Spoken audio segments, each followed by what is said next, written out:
We are live on the Saturday Morning Marketing Smarties Show, and we want to bring you a special presentation as we talk about gratitude.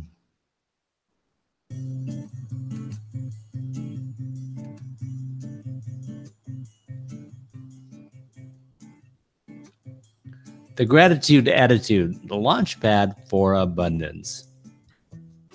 What is gratitude? Gratitude is a word derived from the words graceful and grateful and grace. Oh, blew my special presentation already. It's from a Latin called gratis. The definition of grateful is feeling or showing thanks or appreciation for something. Feeling grateful, it's a good feeling, positive, pleasing, smile-inducing. While feeling ungrateful is a bad feeling, thankless, selfish, rude, mean. So that's a totally different feel. The polarity is positive or negative on the two. So how will you be remembered?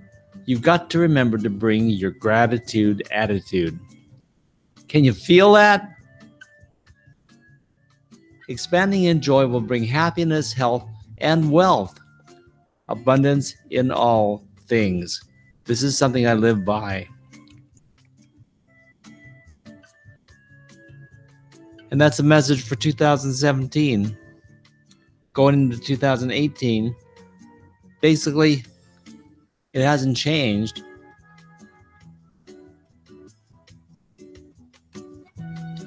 And that's what we're gonna use that little layout as a presentation that we're gonna be doing for a min-max minute video, and I'll be putting that together probably in the next few days.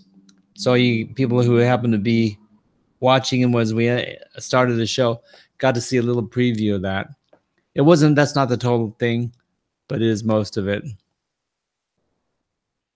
And that's going to be called the gratitude attitude in a min-max minute.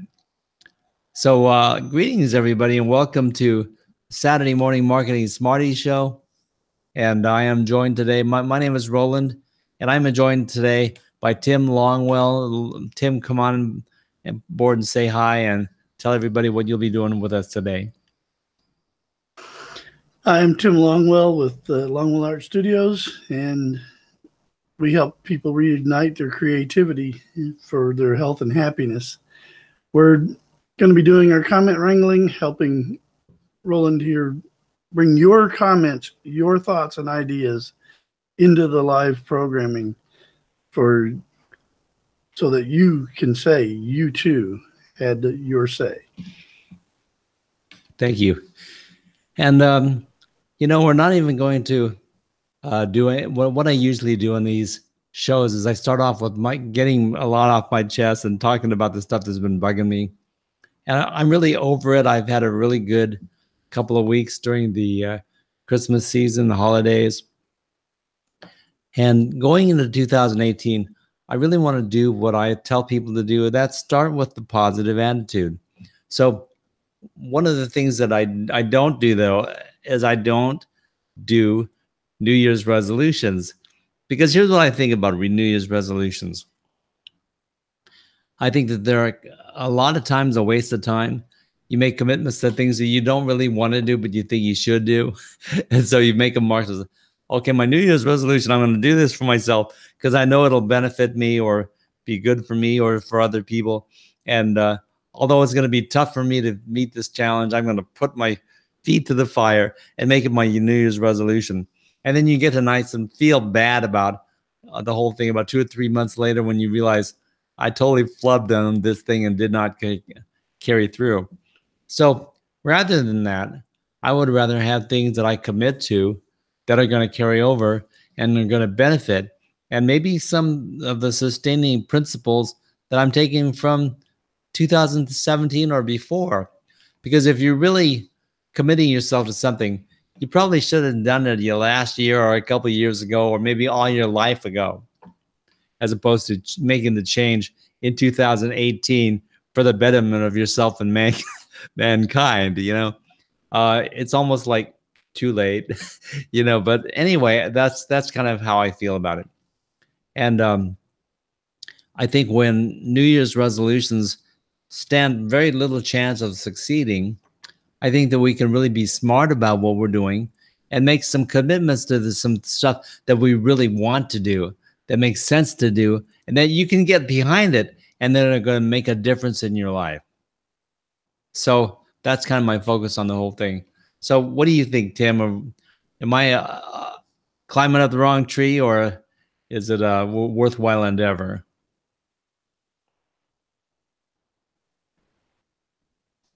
Helps to unmute. Like you said, resolutions invariably wind up feel bad statements, because it basically is promising yourself or someone else shoulda, woulda, coulda, and there's no planning involved. There's no preparation. It's just, oh, okay, I got to start today, and you're setting yourself up for failure. When in reality, everything should have been in order by the end of November, middle of December, before the holidays, so that you had things wrapped up and ready to start fresh and reinvigorated for the new year. And I really think you nailed it when you identified that there's a negative veil across the feeling of what your resolution is, because it's something you should have, would have, could have, and didn't. Therefore, you're slapping yourself on the hands or the butt, whatever, and you're saying, well, you know, I'm going to change my mistake, and I'm going to go do this now, and make up for the wrongs that I've committed in the past. Whatever, you know, it's always attached to some negative feeling, and that tug of war, that struggle, that feeling of guilt, puts this veil of negativity over your resolution. Unless now many people might be making resolutions that are not veiled with negativity, that are just like, wow, I just discovered this and I really love it, and I think it's a good idea for me, so I'm going to go full bore and make this my commitment. And if you do that, that's a different story, because you're feeling positive about the new adaptation or adoption, or the change that you're talking about, the new process, the new way of thinking. You feel good about it, and there's nothing wrong with that. It's when your resolution is attached to some kind of negative feeling that it's going to have its problems. So my suggestion is that, and you don't have to make the New Year's resolution by January 1st. That's ridiculous. Make it right now. Make the things that are going to make a difference in your life that you can really get behind, and do them now. So what are we bringing, Tim? Roz basically is echoing that in their own words. It's probably better to have the New Year's resolutions happen throughout every day of the year as a way to refocus from our inner reflections. I love it. And the point is well taken. You shouldn't wait until the first of the year to muster enough energy to say, okay, I'm going to do it. If you're in June and you think it's something that you really need to do, are you going to wait half a year to adopt the new thing that's going to change your life, that's going to make such a difference? No. When you run into something and you go, oh my God, I love that, and it's something that I can commit myself to, I'm going to do this, and I can see the benefit in my mind and envision the progress that I can make and the developmental pluses that I'm going to gain. It's like you start right away, right?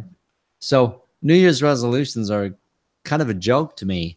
And when you think of something that's going to improve your life, the best time to do it is right now.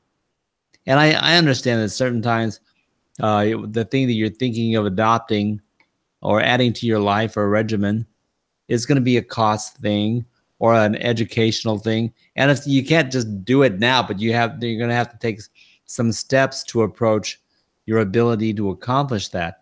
But you take those steps now.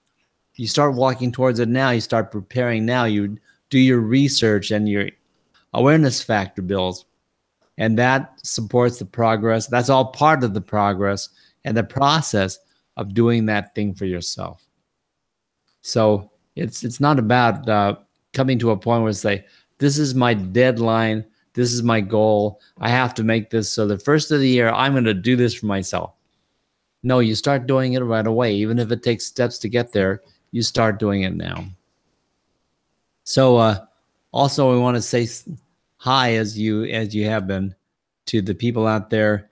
And we have Roz Boundy, Barbara Quick, and Aaron Avila from Stroke TV. And love you guys, and thank you so much for showing up. I really appreciate it. So if I'm missing anybody, chime in into the the comment stream chat and tell us, hey, Roland, what about me? And then we'll mention you too. I'm more than happy to do so, because I really appreciate the fact that people show up for the show.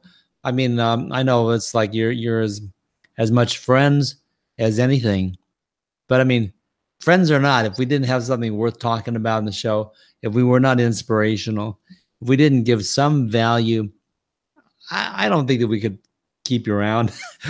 That's my impression anyway. So anyway, the topic today that we've chosen is trends, waves, and points of influence, because people always talk about the trends and the waves. And these are big, huge things that we think, oh, that's the wave. That's what we should all be surfing right now, or we should all be part of this trend. And if we're not, then we are like late adopters and we're going to miss out and blah, blah, blah. Well, that could be true and it could not be true. So I wanted to put that a little bit into perspective today. And then also the third point I made was points of influence, because so much of the time that we are focused on the big picture and what the world is doing, or what the next wave is doing, what the people are surfing on right now, mobile, video, this and that. If we get caught up in, it's like, as long as I qualify what I'm doing to be on that wave, or I think I've qualified to be on that wave, I guess I'm doing okay. And it's just not true. You know, if you in the virtual world, you can imagine yourself on the wave and you could be going absolutely nowhere. So you have to identify what is the actual action and process of being part of that trend and making the trend applicable to you and me, and being an effective piece of what we're doing for our campaigning. Now, I say campaigning because I assume that most people are thinking about having some form of a business online, but you might just be thinking about your entertainment factor and some hobby that you're doing, and the same stuff still applies. And probably the big thing, if it's just a hobby or just a pastime like that, you probably don't have as much at stake, and you're not worried about making money or the bottom line and substantiating your return on investment. And all this time I've had Tim Whiteboxed. Sorry. So there are a lot of things depending upon what your goal is and what you're trying to do. And God, bet that whole time people are thinking, when is Roland going to whitebox himself? Sorry about that. But, user error. Your mic's muted, so. And I'm busy looking at other monitors to make sure I'm keeping track of everything, so it looks like I'm not paying attention. And I was busy watching you, too, because I've got you whiteboxed. So that was kind of funny.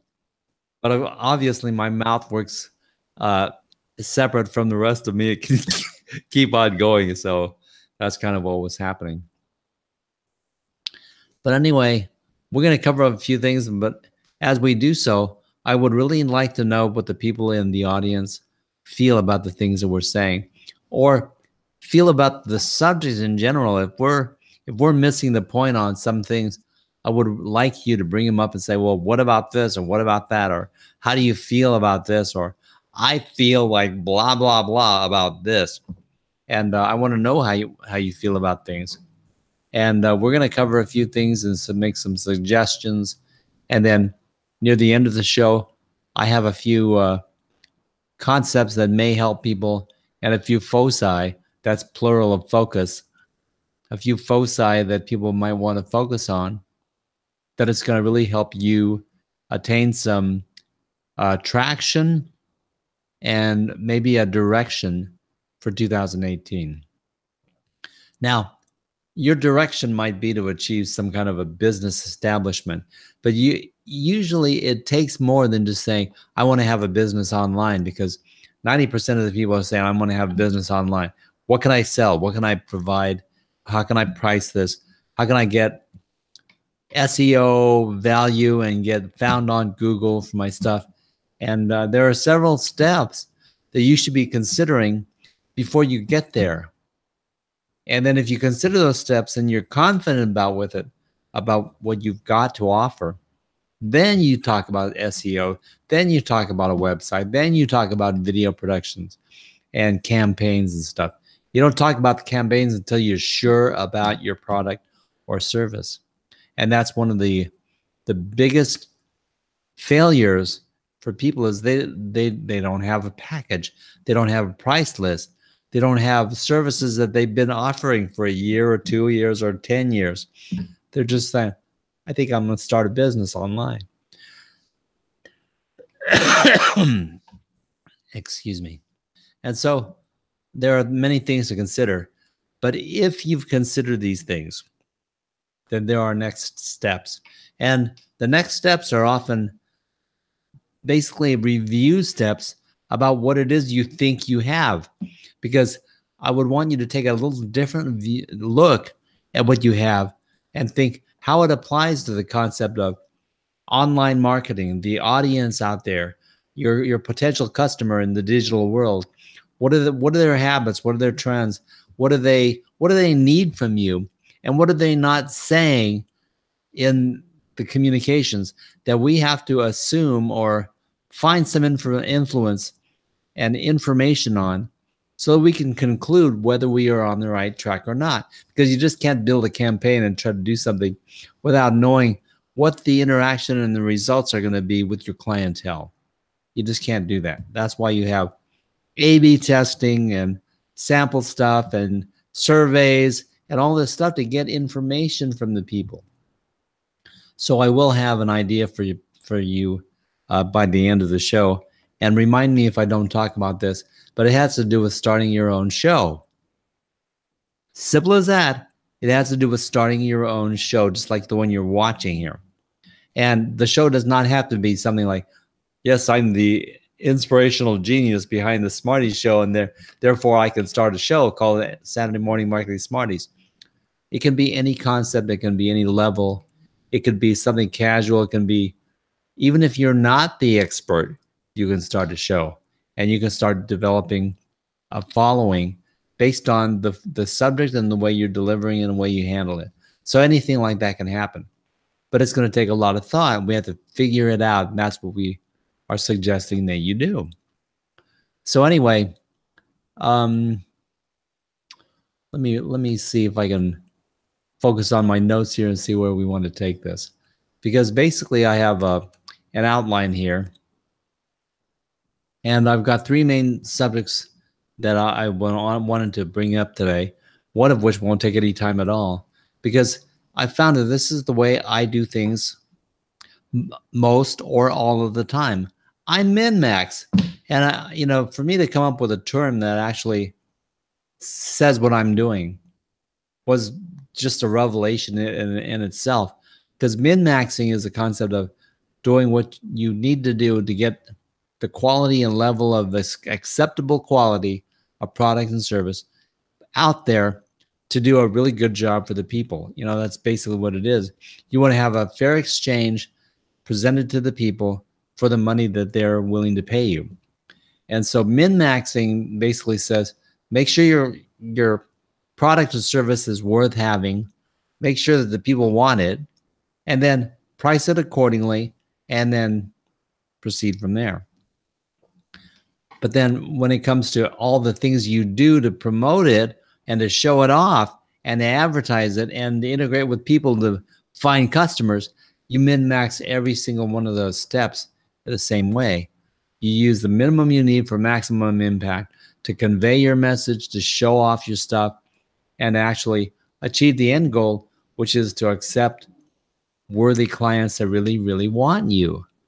And so I don't think it's as much of a numbers game as far as whether we can get X number of the people, the percentage of people to opt in on your call to action and what the percentages are. It's really about developing the value of what you're giving and making sure that you're in the right environment so that the right people want what you have to provide. So the min-maxing for me is 4 things that I really like. And I've been saying this one since the very beginning of time. You don't have to do everything, but you have to do a few things right. So that's the first thing. And another, the next thing that I put right in my notes on all the details in my events is done trumps perfect. If it's done and you're moving, that's better than being perfect. And in today's age, I love this one because I use it to promote the Saturday Morning Marketing Smarties show all the time. Get a camera and a mic and express yourself. And of course, that all leads to the minimum you need for the maximum impact. In the process of that, that leads me to the next segment there of some principles surrounding what it is you're going to be doing. Because I'm not real big on like you got to do A, B, C, D, and blah, blah. And this is the 5-step formula for success. And if you follow this formula for me, for your process, you're going to be successful and you're going to get all these benefits and blah, blah, blah. And you'll be a hit and you'll be a success. And that flat out, if someone's handing you a package that is reminiscent of that in the least, it's probably bullshit. I mean, it probably doesn't work in the first place. And even if it does work, it works for some people, but not everybody. And figuring out that you're not everybody is the pain that you go through to try to make something work when you finally realize, well, I'm not really ready to do these things that they're saying I have to do. I'm not really prepared. My product and service is not ready. And I'm not ready to do this, blah, blah, blah. That's why this 5-step formula doesn't work. If you're ready, if you've got your product and service all ready, the 5-step formula should be a natural, probably 3 out of 5 you're doing already and already in motion with it. You just have to fine tune a couple of things to make it better. So it's not about 5 steps in formula or 7 or 10 to achieve success. Those things are just clickbait to get you to click on something, watch their preliminary stuff, and then opt in. In other words, they're just another shiny object. Because even though it worked for some people and might work for more people, there's a lot of stuff that determines whether that plan is right for you. And more often than not, you have to design your own plan. It's got to be customized. It's got to be a special thing that you do for you to make your situation work right. So there's a lot involved with that. So here's the rest of that.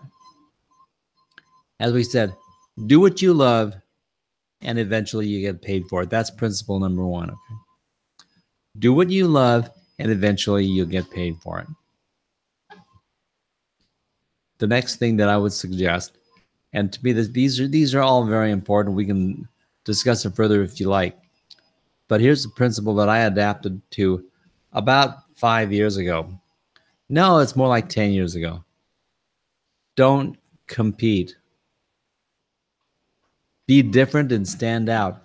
You can be different just by caring for your clientele, your people, and your clients. If you just care for them and treat them accordingly, that's one way that you can stand out.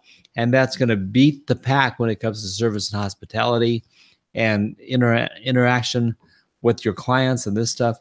Just caring about them, sincerely caring, would make the biggest difference and probably bring you more business than any CTA, any special offer, any freebie, or whatever you're going to put out there that you think is attracting business to you. Just caring for the people you come in contact with. That's going to get you more business than the other. And then the last thing, self-speak is one of the biggest killers of success there is. So I say, skip the doubt and move on to confidence. Just tell yourself, okay, I know I've got all these things in my mind that tell me that I probably am going to fail or I'm going to have trouble. It's going to be a challenge. there's a lot of competition.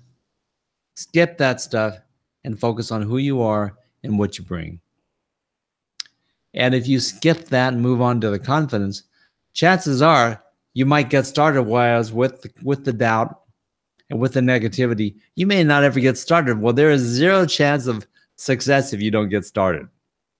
But if you get started, you're going to find a way. So skip the doubt, get rid of the negative, just drop it, because that's the self-speak that is not mandatory. That's stuff that you decided, well, I think that maybe I have a problem.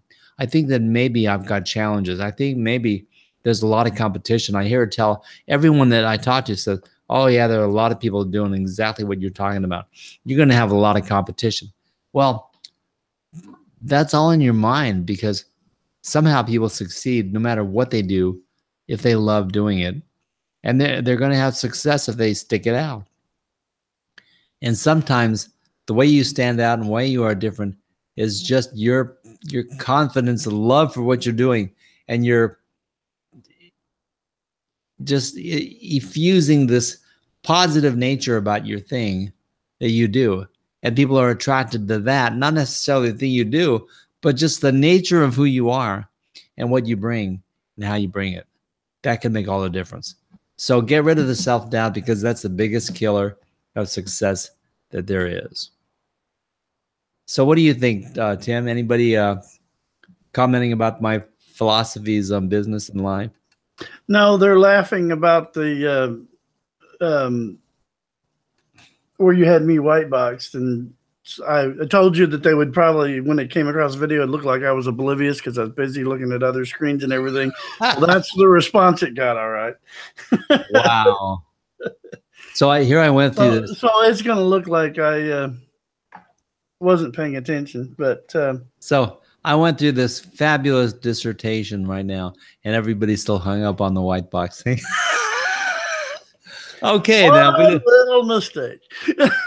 Well, we learned something about people's attention and what they're looking for when they watch the show.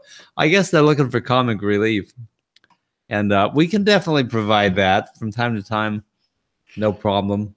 And I guess as long as we keep on trying to be serious, we're gonna make mistakes and have fun.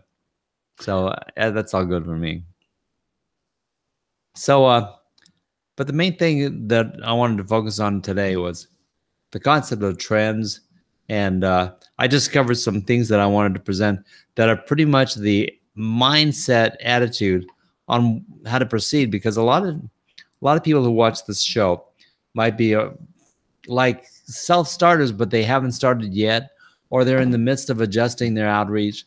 They want to fine-tune it and develop it more and get something going that's actually a workable machine to do something on the internet. And I say a machine because we're gonna need video, we're gonna need a website, we're gonna need this and that, social media and a campaign and all that stuff. And everything, all these gears have to work together. So that's what I call the machine. And I think to take a moment right now and talk about what you're doing would be a really good idea, Tim. So let me monitor the chat for a while. And what I would like you to do, give people a little bit of an overview on your pursuit of outreach online for what you do, and maybe something of the bit of frustration you might have found in YouTube and Facebook and elsewhere, and then the success story of what Twitch brings to you and what that's been doing. So I think people will be interested. Well, well, it put me on. I wasn't quite expecting a conversation to take that direction. Yeah. I was thinking trends and topics. One of the big trends that they foresee going forward is live streaming video like this, as opposed to pre-recorded video. Yeah, pre-recorded video is going to be a dominant and real factor in trends that continue to grow like it has over the past year. And live streaming, though, is coming more and more into focus. And one of the things is that I made an analogy once in a video collaboration for somebody else, that you can either stand in a room of several 100,000 and you're like a drop of water in a bucket, or you can stand in a room of 20 or 30, and most people are familiar with the term big fish in a little pond. Another term for it is a minor authority or minor influencer, not minor. There's another word, but I can't think of it right now. But what I had suggested to me at the conference I went to that we discussed about on 2 shows here about video marketing and everything, to check out another platform that, and that was over on Twitch. And I'm finding that there's a need, and I'm being credited for an expertise that I didn't go there intending to be that authority for. But in addition to my art and the presenting of the art and stuff like that, is the experience that I've gained over the years doing live streaming and video recording and everything has been recognized over there as something that they want to learn from. And because there's a lot of the creative community over there is fairly new, and the gamers, you know, it's a different environment streaming gaming and everything like that than it is doing something like creativity, art, or even selling bars of soap, if that's what you're doing. And so in YouTube, I've broken the 100 follower or subscriber line, and there's a few benefits that I would have gotten if I hadn't already been grandfathered in from being when Google Hangouts first started years ago. But I did, over there on Twitch, I did 23 hours total of video and 6 times live streaming, and already am being recognized as an authority in ability and presentation over there, that others are coming to me and asking for pointers and help. And so I'm able to help a community over there of creatives to better improve their presentation, their lighting, their recording, and things like that. And it was kind of an unexpected surprise. In addition to the YouTube, I had been referred to as a modern Bob Ross, and it's actually started over there. The interesting thing over there is, over there, Bob Ross has a channel that is actually more active than his YouTube channel because it's a more interactive type environment there, where people get in as they're watching the video, they interact and talk like they do on the regular live streams, even though those are recorded videos for Bob Ross. And so it's just been a case of, I'm almost at 100 followers there in a little over a month. So because of the differences, and I've done it mostly through helping others out and just doing what I do best, which is showing people how to create, whether it be through their video, through their artwork, through oil paints or drawing or digital or whatever. So it's my plans for the future is to continue working with that environment and growing there. The way things, as I'm fine tuning over there, I'll be able to carry some of that over into YouTube as well, so that I'll continue my exposure and growth on YouTube. And at the same time, I'm helping people in more ways than I originally intended, which is, it's really nice to be able to help out more than you planned.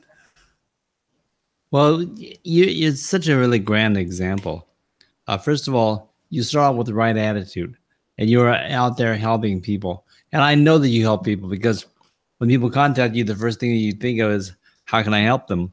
And sincerely, that's what you're doing. You don't think, well, I charge this much for that, I can monetize this guy coming out to shoot. You just help people, and you're always in that vein of being helpful. And for me, I know that leads eventually to better profit than a CTA that has a price on it. And I know that people are placing value on what you do and who you are, basically through that associated relationship that you have, and you're building up the concept of how you help people. So this is a really great story with that. But it is also a great story because you hadn't thought of Twitch out the shoot. You thought of aftermath when someone suggested you go take a look at that, and so we never know what the perfect platform is going to be for us. Some people find it on Instagram. Some people find it on on whatever that other Pinterest, and we can find the niche in different markets that we don't expect if we all keep our minds open and we try things out and experiment a little bit and listen to what people say, listen to where the conversations are, and that'll guide us to the place that we want to be interacting with anyway. And we find out, whoa, I've got this big opportunity here, and these type of things will happen. So go ahead, Tim. Another interesting aspect is from being over there is I had started to dabble, I guess is as good a phrase as any, with posting things on Instagram. And I've got encouragement over there and excitement so my Instagram followers have increased, and they're asking that I start posting my old artwork that I have digital copies of onto Instagram for them to enjoy and appreciate as well. So it's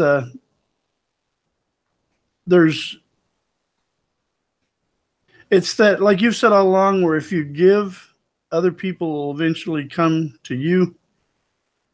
And I've always been a giving type person, always helping type person like that. We all have our selfish moments, but and I'll admit I'm no different in that than the next guy. But it's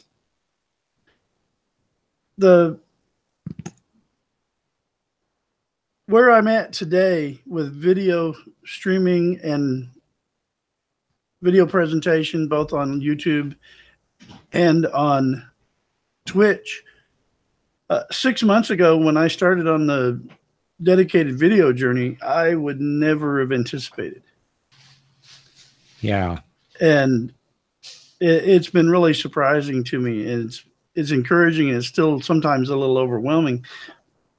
But the one thing that gets me, and it surprises a lot of other people, is that we see on YouTube, you got these guys talking about you got to have this fancy new $5,000 to $6,000 video camera, this body camera without a mirrorless digital camera, that the body's $500 to $1,000. You got to have this lens. You got to have these special LED lights and everything like that.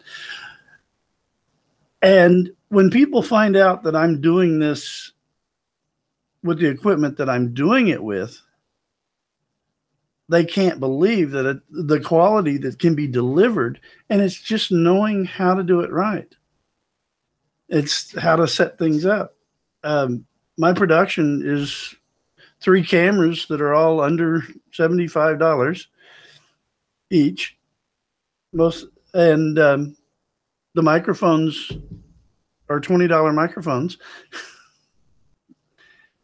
And it's that minimum you need, but done right, it gives that maximum impact that we encourage people to, get the camera, get the mic, learn how to use the tools and the tools that come with those devices. And you'd be surprised where it can take you. And it's not that big a deal. I mean, a lot of times people will realize, oh, you mean I can achieve this for less than $50 or less than $100 or whatever it is? And you say, yeah, if you would be listening to me from 3 years ago, you might have had these things handed to you gradually over the time. You already have everything you need. Or you know what? You might already have enough to get started, because you don't necessarily have even the minimum that I would use doesn't have to be achieved. You can have far less. I started out with this headset, this very headset, and this very microphone. I didn't have the Sennheiser, and I did not have a C920 mic camera. I had a little thing that I had mailed to me from China for $7.95.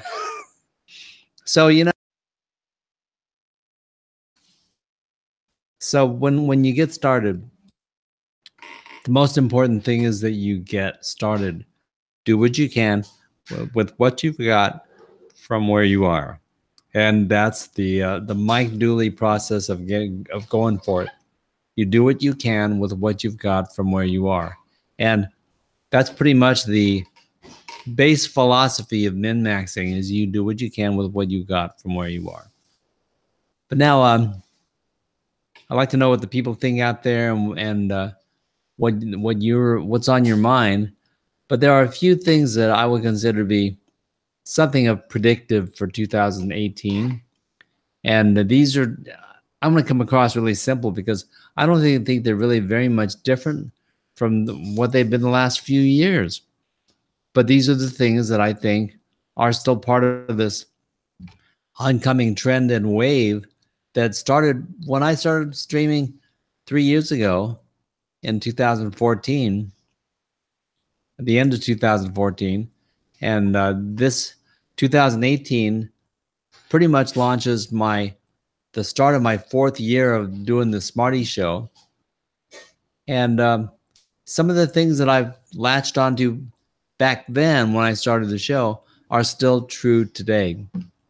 And so these are some things that we adopted back then that still hold true today. And if I have New Year's resolutions, they would include these things, or they would include this information, and they would include the commitments that come because of my thinking in these various veins. So the first thing is, of course, you've already covered it, Tim, and that is that video is obviously going to be the big thing, still coming on strong. We are probably out of the early adopter stage and probably on the edge of the majority adoption stage. So if you get into it now and you start doing it now, you're going to be okay. If you wait a year, wait 2 years, you're going to be in the bulk of the movement, and you'll be competing against the psychological problem of, gee, I'm just like everybody else. But if you start doing it now, you're on the early part of the wave, and this is a great time to start following your instincts and trying it out. Even if you try it and fail, if you want to call it that. I don't believe there is a failure. You just basically stumbling along and getting better as you go. But even if you want to call it failure, then go out and try it and fail and try and fail until you no longer have to fail. And that overall, when you consider the whole thing, is how you progress to the point of competency. But you got to get started.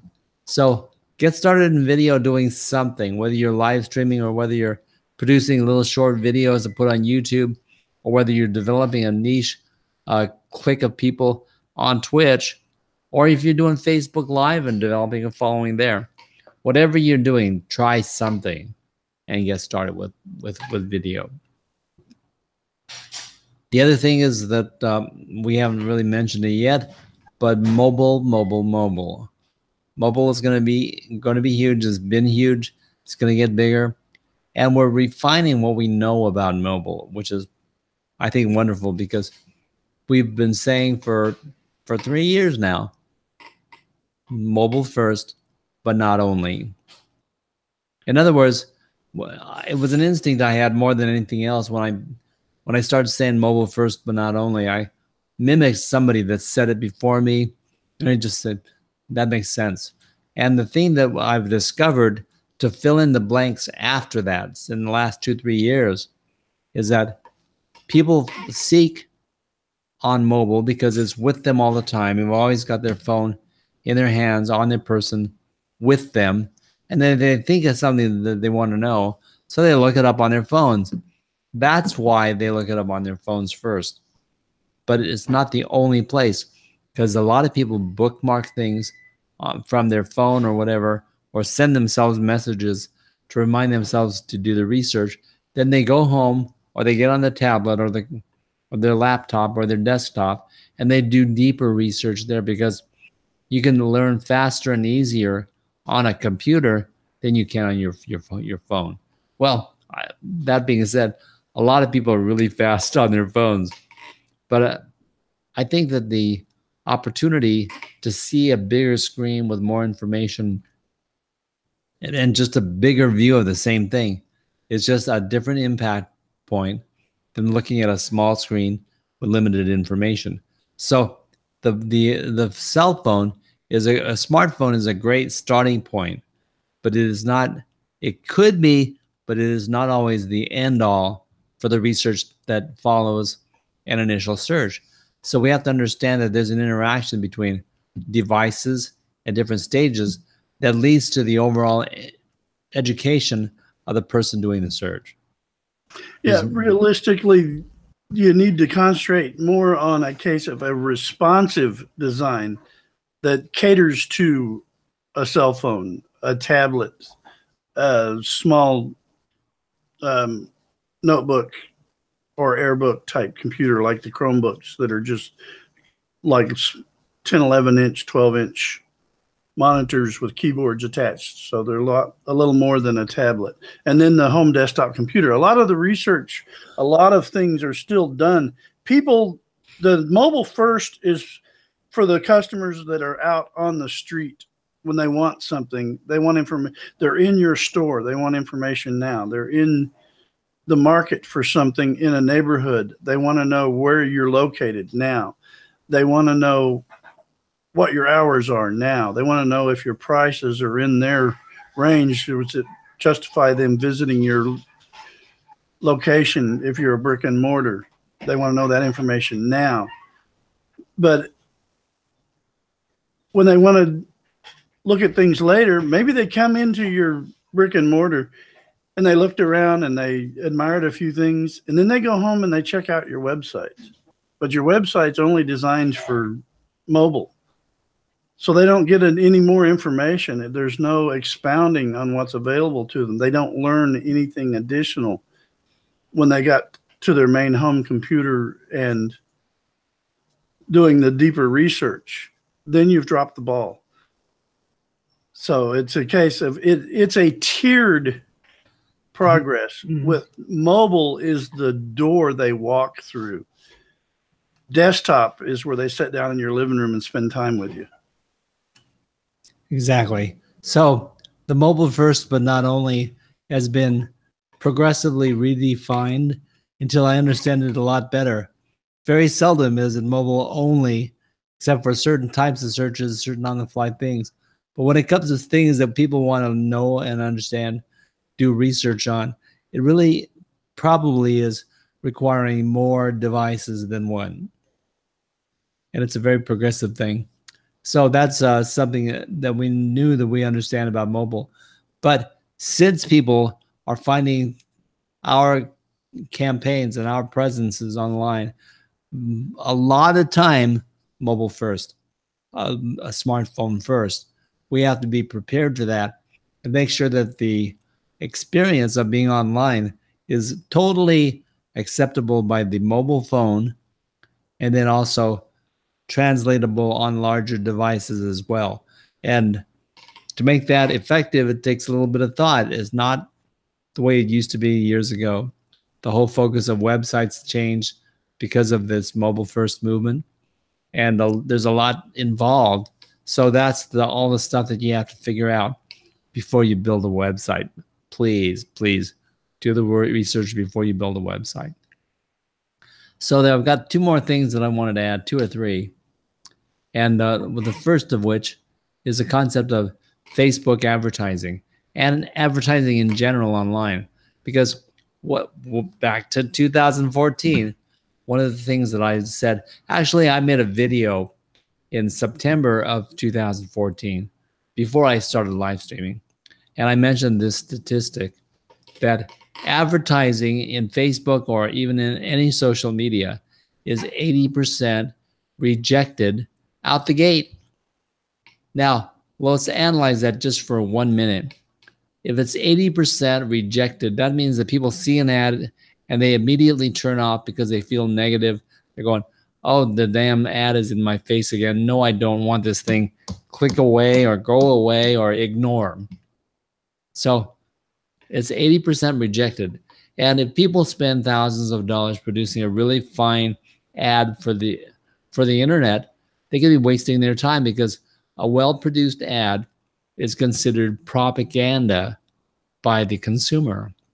In other words, if something looks like you spent a lot of money on the ad, you better be a car company and you better have a really good concept that's going to be fun to watch instead of just advertising a car or a dealership or Charlie Brown Motors where so and so is going to stand in this ad to make you a deal. Nobody wants to watch those videos anymore unless they're funny, and then they'll watch them because it's funny, and you might be able to get some branding out of that.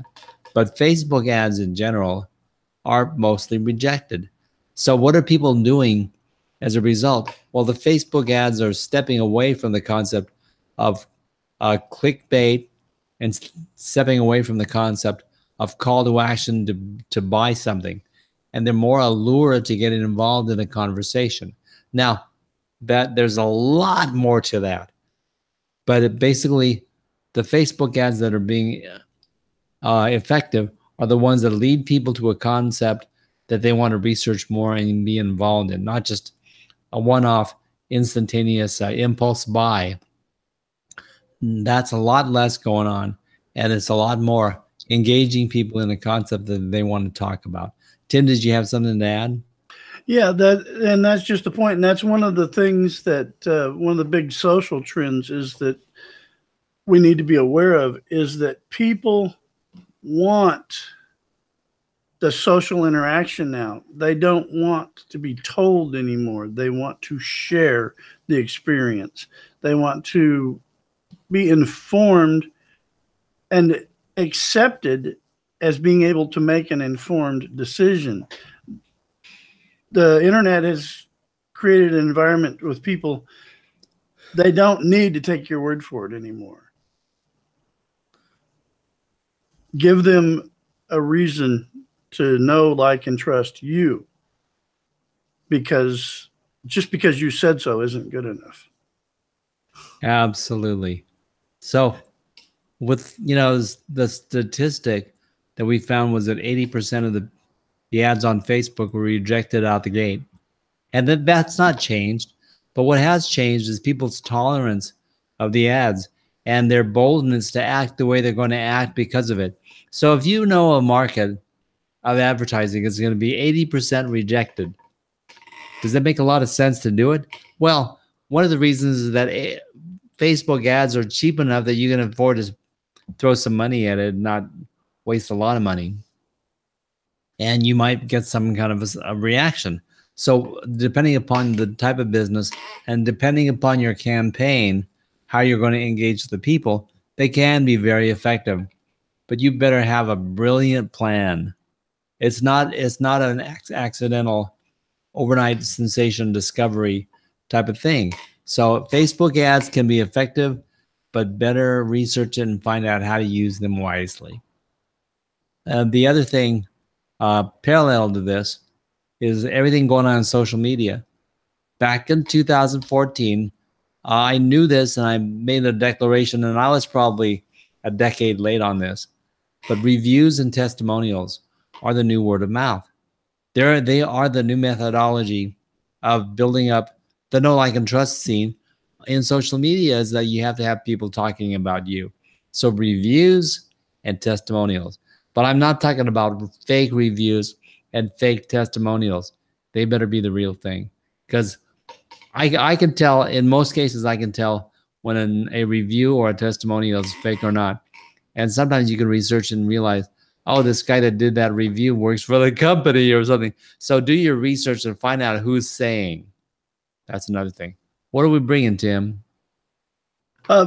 Wig brings in a question. He says, do you think that the purely online type of services, mobile search, is all that important? Because they may be in your physical locality, but if your services are purely online, does it really matter? After all, they could be sitting at home browsing the web. What do you think? And then he asks us both that. So what do you think, Tim? Do I think that purely on type of mobile search is important? Yeah. Do you need to be purely mobile on your search friendly? No. Do you need to be search friendly to be recognized by Google, the largest search engine in use currently? Yes. And you're right. Sometimes physical locality won't matter. A lot of my products you can buy online. You never have to visit me. I don't even stock them. You just order them whenever it's convenient to you. But the mobile search is still important because they may be in the art district and they look up and they say, oh, this guy has stuff, but he doesn't have a studio that's open to the public. But I can go get his stuff over here. So you still have to have that presence, whether it be on mobile or on desktop or anywhere in between. And it doesn't really matter where they're doing the browsing.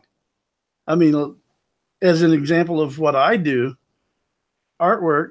Well, let me kill this so you can see what my mug looks like. With what I do, artwork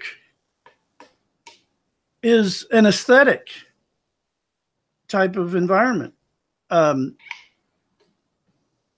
So you may be sitting in your home, you just moved into your apartment. Now, what do I want on the walls? What do I want in the furniture? You know, things like this. For a lot of the stuff that I offer, you can get bedspreads, shower curtains, pillows that have my artwork on it. You can get t-shirts that have my artwork on it. You can get t-shirts that have different fun logos on it, or stickers for windows on your car.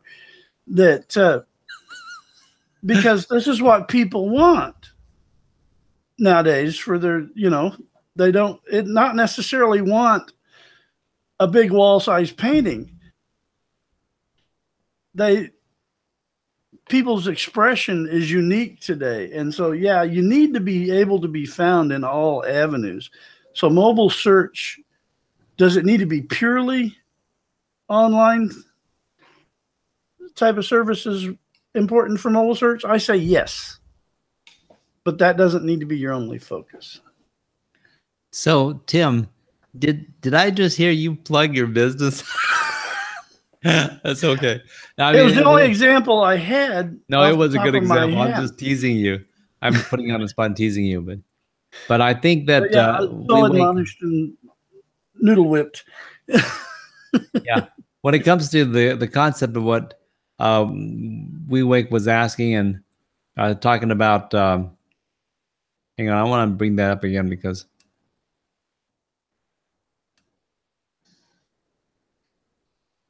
Do I think that purely online type of mobile services, mobile search is all that important? Mobile search is really important regardless. And the thing that I think we're going to make the biggest mistake on is so often that we think the people in the audience, the people who are our clients, the people online are going to react a certain way. But we are probably wrong. So to say that we're just a local service, just because your services are local, doesn't mean that someone might ask your opinion that's across the nation. It doesn't mean that you can't start building a business as a consultant from anywhere in the world on the concept that you have. So we have to keep an open mind and know that the business is going to find us if the need is there. And if we start thinking to ourselves, well, we are mobile first, well, local first, mobile, and that's the main issue, we're probably slitting our throats because we may have a global opportunity. So We don't want to keep a small view of the potential of our business. And anyone that's a specialist that knows what they're doing about anything, whether it's microscopically local or not, they can also write about it. They can sell information and expand out to a worldwide presence on their subject because of the global nature of the world. So we have another comment there. No, I just brought up WeWigs again so that you had it for reference if you needed it. Oh yeah, I was looking at it anyway. So the one thing that I think we covered everything that I wanted to cover, but I wanted to add this one last a beware point,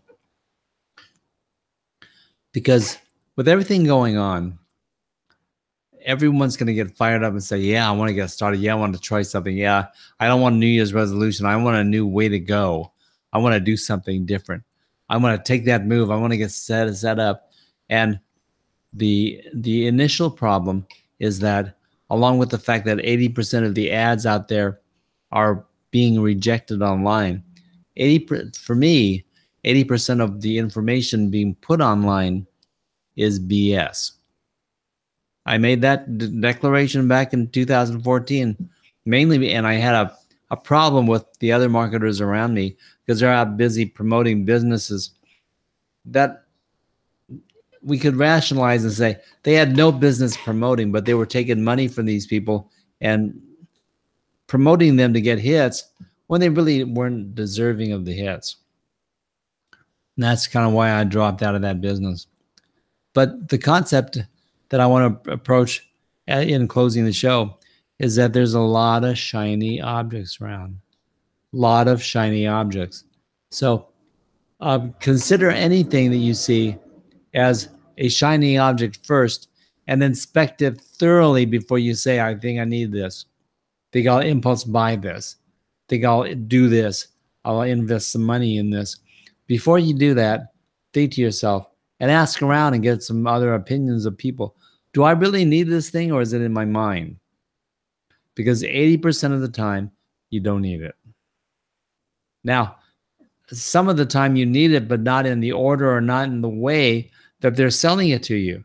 So take the information for what it's worth, but don't necessarily think to yourself, this guy's got the big magic formula that will make me a success online, because that's probably a lie.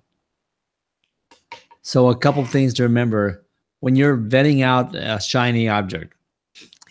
It indeed may not stay a shiny object. It might be a really good idea. But what you want to do is you want to look at the history of the product or the thing being offered and any reports pertaining to the product and the company. And see if they're a brand new company, because if they're a brand new company, they're probably just the mind invention of somebody to create a shiny object to get you to buy it.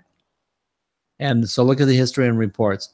Read the most recent articles from the blog supplied by the website of the company or the product, and see if they've got blogs that are current, that are ongoing, and more than a year old. Because if they don't have blog articles more than a year old, then there's some new thing that somebody put together in the last 6 months that may be a total fake, a facade of something to clickbait you so that you will spend 20, 30, 40, 50, $100 on their product that is worthless.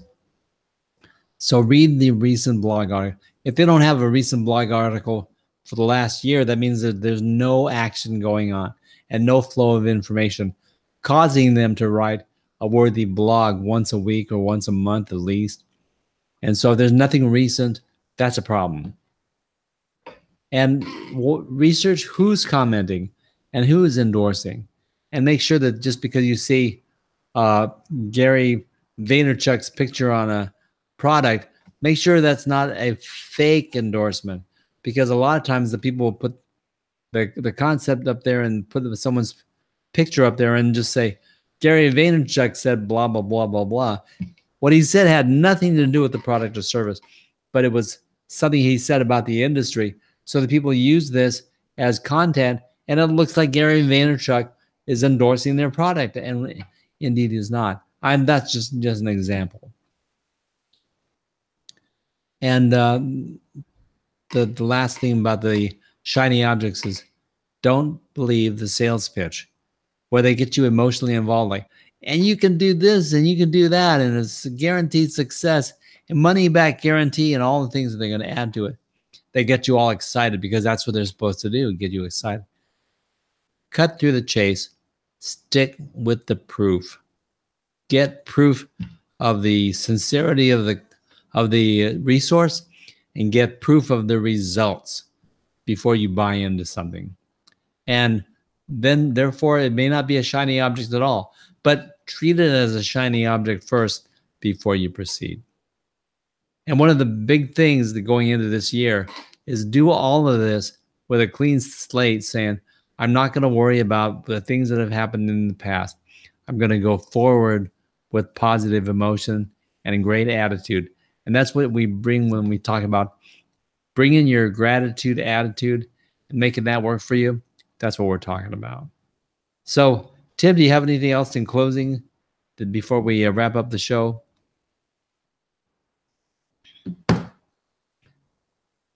Yeah, I do. In fact, I was working on. That's what I was busy typing away on, and I'll bring that up now. If you want to white box me there or whatever, it says I thought that we'd like to thank Vivek Wewig, Barbara Quick, Andrew Hatchett, Aaron with Stroke TV, and Roz Boundy for joining us live and commenting in the comment stream. We'd like to invite those that are with us today and those watching the replay later, join us next week and join in the conversation. And a mild challenge to the people. I really do appreciate you watching and commenting. And that's what this whole concept of the VCP events plugin is all about. It's having a good interactive event. And what I would like to invite you to do, and perhaps challenge you to do, is see if you can think of anybody else who might be interested in joining the conversation. Now, the information might not be perfect, and what we might do is not the best production. But if they want to come and have fun and laugh a little with us, then that's enough for me.